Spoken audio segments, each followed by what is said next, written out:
Am di nou, gen de problem ou gen sen, gen de problem ou gen fwen.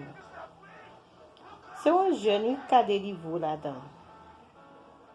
Map di jen sa ou gen pou fè ya. Ou ka jwen derivo se la dan la. Ou pa bezwen forcément se l'église pou ale. Ou ka fè la kayou. Même lorsque ou lan toute activité ou, la kayou, ou fait travail, ou fait tout bagay, ou ka fè la. Ou consacré ou apprend des musiques évangéliques, ou prier dans cœur. Si ka prier à haute voix tout, pas de problème. Quand on est dans le travail, dans tout, ou capable de faire tout, oui. Ou pas manger. Ou devez dans le matin, d'abord jeune pas fait à manger. Ou devez matin, ou pas prendre jusqu'à midi. Le problème non c'est chez les petits que manger ou besoin pour manger matin. Ou Dieu salé dans le travail.